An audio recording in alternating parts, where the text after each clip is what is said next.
மற்றொரு சைவம் வளர்த்த பெரியார் நிகழ்ச்சியின் வாயிலாக உங்கள் அனைவரையும் சந்திப்பதில் மிக்க மிக்க மகிழ்ச்சி. சைவம் வளர்த்த பெரியார் என்கிற நிகழ்ச்சியின் வாயிலாக சைவம் வளர்வதற்காக அரும்பாடுபட்ட பெரியவர்களுடைய வாழ்க்கை வரலாற்று தொகுப்பை நாங்களுமே தருவது வழக்கம். ஒவ்வொருவருடைய வாழ்க்கை வரலாற்றும் எங்களுடைய வாழ்க்கையிலே பல்வேறு மாற்றங்களை தரவல்லதாக இருக்கும். இன்றைய நாட்களில் நாங்கள் எல்லோருமே பிரச்சனைகளை தீர்ப்பதற்காக இருக்கட்டும், அல்லது எங்களுடைய நேரத்தை செவ்வனே நாங்கள் கொண்டு செல்வதற்காக இருக்கட்டும், பல்வேறு தேவைகளுக்காக நாங்கள் பல்வேறு விடயங்களுக்காக மற்றவர்களிடம் உதவியை நாடி ஓடிக்கொண்டே இருக்கின்றோம். எங்களுடைய பாதையை எவ்வாறு எங்களுடைய வாழ்க்கை பாதை அமைத்துக் கொள்ள வேண்டும் என்பது கூட நாங்கள் பல்வேறு திட்டமிடுதலிலும் கூட மிக மிக சிரமப்பட்டுக் கொண்டிருக்கின்றோம். இவ்வாறு இருக்கையிலே பெரியவர்களுடைய வாழ்க்கை வரலாறானது எங்களுக்கு மிக மிக முன்னுதாரணமாக இருக்கக்கூடிய ஒரு விடயமாக இருக்கின்றது. அவர்கள் எவ்வாறு தங்களுடைய வாழ்க்கை பாதையில் நடந்திருக்கிறார்கள் என்பதை வைத்துக்கொண்டு எங்களுடைய வாழ்க்கையை நாங்கள் கொண்டு செல்லக்கூடியதாக இருக்கிறது. இவ்வாறு இருக்கையிலே சைவம் வளர்த்த பெரியார்கள் வரிசையிலுமே இன்றைய நாளிலும் நாங்கள் பார்க்க இருக்கின்ற சைவம் வளர்த்த பெரியார் காரைக்கால் அம்மையார். எல்லோருமே சித்தர்கள் ஞானிகள் என்று சொல்லி பார்க்கின்ற போது ஆண்களாகத்தான் இருப்பார்கள் அப்படின்னு சொல்லி பல பேரிடம் எண்ணப்பாங்கள் இருக்கின்றது. அவ்வாறாக இல்லை, மாறாக எத்தனையோ பெண் ஞானிகளுடைய சித்தர்களுடைய வரலாறுகளையும் நாங்கள் பார்த்தோம். கடந்த சில நாட்களுக்கு முன்பாக சடையம்மா வாழ்க்கை வரலாற்றை பார்த்திருந்தோம். இன்றைய நாளிலுமே காரைக்கால் அம்மையாருடைய வாழ்க்கை வரலாறு பற்றி பார்க்க இருக்கின்றோம். இவருடைய வாழ்க்கை வரலாறானது மிக மிக வித்தியாசமான ஒரு முறையில் அமைந்திருக்கிறது. அது மாத்திரமல்லாமல் 63 நாயன்மார்களில் இவரும் ஒருவராக குறிப்பிடப்படுகிறார். இவ்வாறு இருக்கையிலே காரைக்கால் அம்மையாருடைய வாழ்க்கை வரலாறு தொடர்பாக இந்த நிகழ்ச்சியுமே விரிவாக பார்க்கிறோம். காரைக்கால் அம்மையார் 3 பெண் நாயன்மார்கள் ஒருவரும் மூத்தவரும் ஆவார். கைலை மலையின் மீது கைகளால் நடந்து சென்றவரை சிவபெருமான் அம்மையே என்று அழைத்தாலும், காரைக்கால் மாநகரில் பிறந்தவர் என்பதனாலும் காரைக்கால் அம்மையார் என்று வழங்கப்பெறுகின்றார். பரமதத்தன் என்பவரை மணந்து இல்லற வாழ்வில் ஈடுபட்டிருந்தவர் ஒரு நாள் கணவன் கொடுத்தனுப்பிய 2 மாம்பழங்களில் ஒன்றினை சிவனடியாருக்கு படைத்துவிட்டு அந்த மாம்பழத்தினை கணவன் கேட்க இறைவனை வேண்டி மாம்பழத்தினை பெற்ற நிகழ்விலிருந்து இறைவனை சரணடைந்தார். இவர் இசை தமிழால் இறைவனை பற்றி முதலாக பாடியவராகவும் தமிழுக்கு அந்தாதி எனும் இலக்கண முறையை அறிமுகம் செய்தவராகவும் அறியப்படுகின்றார். அற்புத திருவந்தாதி, திருவாலங்காட்டு மூத்த திருப்பதிகம், திரு இரட்டை மணிமாலை போன்ற நூல்களை சைவத்துக்கு தந்து பெரும் தொண்டாற்றியுள்ளார். இவருடைய பதிக முறைகளை பின்பற்றியே பிற்காலத்தில் தேவார பதிகங்கள் இயற்றப்பட்டன. இவருக்கென காரைக்கால் சிவன் கோயில் தனி சந்நிதி அமைக்கப்பட்டுள்ளது. அக்கோயில் காரைக்கால் அம்மையார் கோயில் என்று மக்களால் அழைக்கப்படுகின்றது. இவருடைய வாழ்க்கை வரலாறு தொடர்பாக விரிவாக நோக்குகின்ற போது, முற்காலத்தில் காரைவனம் எனப்பட்ட மாநகர் தற்போது காரைக்கால் என்று வழங்கப்படுகின்றது. இந்நகரில் காரைக்கால் அம்மையார் தனது தன் தர்மவதி தம்பதியருக்கு மகளாக பிறந்தார். இவரது இயற்பெயர் புனிதவதி. சிவ வழிபாட்டில் ஈடுபாடு கொண்ட வணிக குடும்பத்தில் பிறந்தார். சிறுவயதிலிருந்தே சிவபெருமான் மீது ஆழ்ந்த பக்தி கொண்டவராக இருந்தார். முற்காலத்தில் காரைவனம் எனப்பட்ட மாநகர் தற்போது காரைக்கால் என்று வழங்கப்படுகின்றது. இந்நகரில் காரைக்கால் அம்மையார் தனதத்தன் என்பவருக்கு மகளாக பிறந்த இவர் சிறுவயதிலிருந்தே இறைவன் மீது பக்தி கொண்டவராக திகழ்ந்தார். ஒரு சமயம் பரமதத்தன் தனது கடையில் இருந்த போது ஒரு வியாபாரி 2 மாங்கனிகளை கொண்டு வந்து அவரிடம் கொடுத்தார். அந்த கனிகளை பெற்ற பரமதத்தன் அதனை தன் வீட்டிற்கு கொடுத்து அனுப்பினார். அவரது வீட்டுக்கு சிவனடியார் ஒருவர் உணவு தேண்டி வந்தார். அவரை வரவேற்று அமையச் செய்தார் அம்மையார். மதிய உணவு தயாராக இல்லாதனால் தயிர் கலந்த அன்னம் படைத்து அத்துடன் தன் கணவன் கொடுத்து அனுப்பிய மாங்கனிகளில் ஒரு மாங்கனியையும் கொடுத்து உபசரித்தார். மதிய உணவுக்கு வீட்டுக்கு வந்த பரமதத்தன் பல வகை பதார்த்தங்களுடன் அன்னம் பரிமாறிய அம்மையார் சிவனடியாருக்கு படைத்தது போக மீதமிருந்த ஒரு மாங்கனியை அவருக்கு வைத்தார். மாங்கனியின் சுவை நன்றாக இருக்கவே மற்றொரு கனியையும் தனக்கு வைக்கும்படி கேட்டார் பரமதத்தன். அம்மையார் செய்வதறியாது திகைத்து சமையலுறைக்குள் சென்று சிவபெருமானிடம் வேண்டினார். மெய்மறந்து நினைந்து உற்று இடத்து உதவும் விடையவர் தாம் தம் மனம் கொண்டு உணர்தலுமே அவர் கையில் ஒரு மாம்பழம் தோன்றிற்று.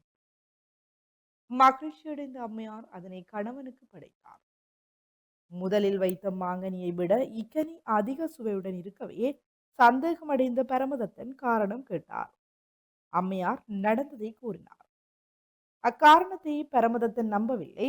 சிவபெருமான் கனி தந்தது உண்மையானால் மீண்டும் ஒரு கனியை வரவழைக்கும்படி கூறினார்.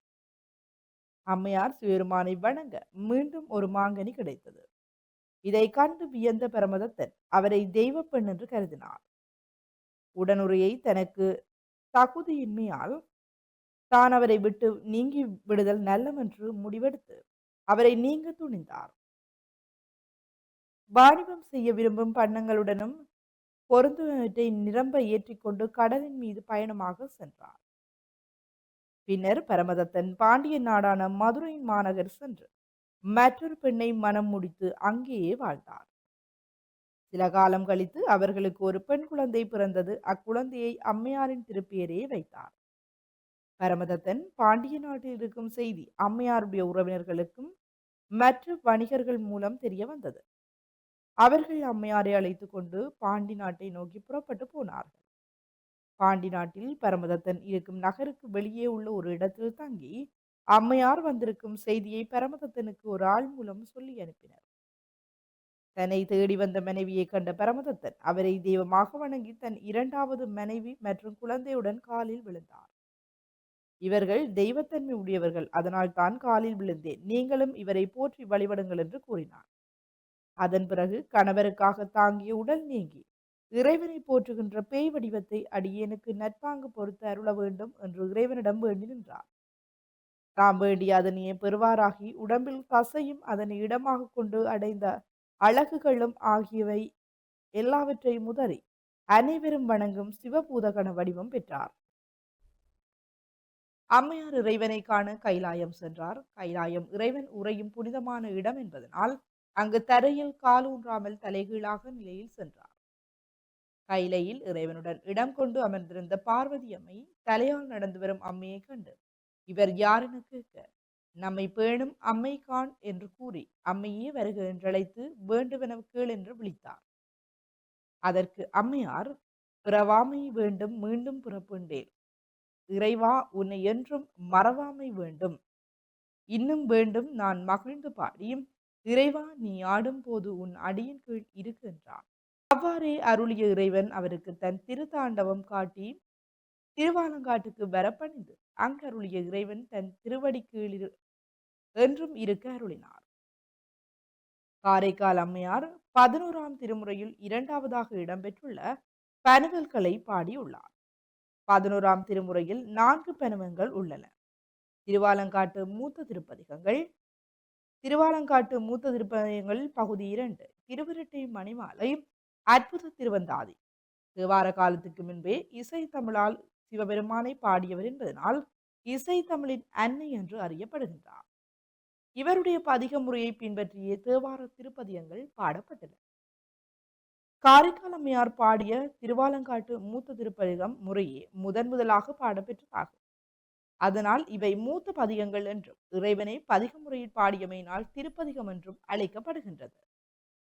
திருவாலங்காட்டில் இறைவன் ஆடியதை பாடியமையினால் இவை அனைத்தும் சேர்த்து திருவாலங்காட்டு மூத்த திருப்பதிகம் என்று அழைக்கப்படுகின்றது.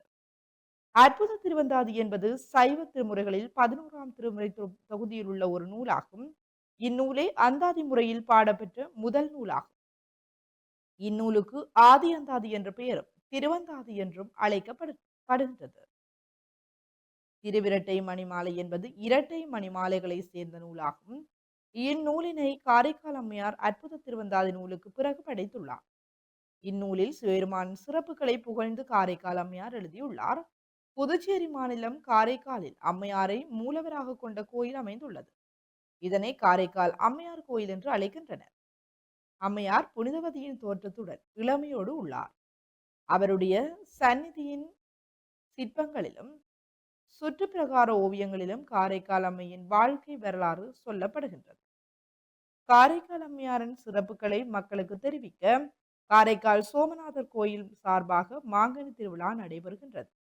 காரைக்கால் அம்மையார் கோயிலில் மாங்கனி திருவிழா ஒவ்வொரு ஆண்டும் ஆனி மாதம் பௌர்ணமி அன்று மிகச் சிறப்பாக கொண்டாடப்படுகின்றது.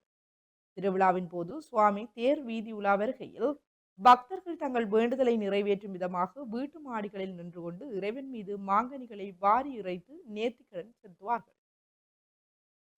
காரைக்கால் அம்மையார் தொடர்பாக பார்க்கின்ற போது இவர் சிவபெருமானால் அம்மையே என்று அழைக்கப்பட்டவர். இவருக்கான தனி கோயில் காரைக்காலில் உள்ளது. இறைவன் நடமாடும் போது கீழே அமர்ந்து இசைத்தபடி இவர் இருப்பார். 63 நாயன்மார்களில் அமர்ந்த கோலத்தினை கொண்டவர். மற்ற நாயன்மார்கள் நின்றபடியே பிரகாசத்தில் இருப்பார். அது மாத்திரமல்லாமல் இவர் பல சிற்றிலக்கிய வகைகளை தொடக்கி வைத்தவர். திருவாலங்காட்டில் காரைக்கால் அம்மையார் தங்கியமினால் ஞானசம்பந்தர் அத்தலத்தில் கால் பதிக்க தயங்குகின்றார். அம்மையாரின் பாடல்கள் மட்டுமே மூத்த திருப்பதிகம் என்று சிறப்பிக்கப்படுகின்றது. இவ்வாறாக காரைக்கால் அம்மையார் தொடர்பாக பார்க்கின்ற போது காரைக்கால் அம்மையார் ஒரு பெண் தெய்வமாக இன்றும் வழிபடப்பட்டுக் கொண்டிருக்கிறார் என்பதுதான் ஒரு உண்மையான ஒரு நிதர்சனமான விடயமாக இருக்கின்றது. காரணம், அவருடைய ஒவ்வொரு வாழ்க்கை வரலாற்றையும் நாங்கள் பார்த்திருந்தோம். அவருடைய வாழ்க்கை பாதையில் என்னென்ன மாற்றங்கள் நிகழ்ந்திருக்கின்றன, அவற்றை எல்லாம் அவர் எவ்வாறு சகித்துக் கொண்டு வாழ்ந்திருக்கிறார், அது மாத்திரமில்லாமல் அவருடைய வாழ்க்கையின் இறுதிக்கட்ட நிலை எவ்வாறு அமைந்திருக்கின்றது போன்ற பல்வேறு விடயங்களை இந்த நிகழ்ச்சியின் வாயிலாக பார்த்திருந்தோம். இன்று காரைக்கால் அம்மையார் தொடர்பாக பார்த்திருந்தோம். மற்றொரு காணொளியில் மற்றொரு சைவம் வளர்த்த பெரியார் தொடர்பாக பார்க்கும் வரை இன்றைய நிகழ்ச்சியிலிருந்து விடைபெற்று செல்லும் நான் கலின்ஸ்டா ஜெயக்குமார். நன்றி.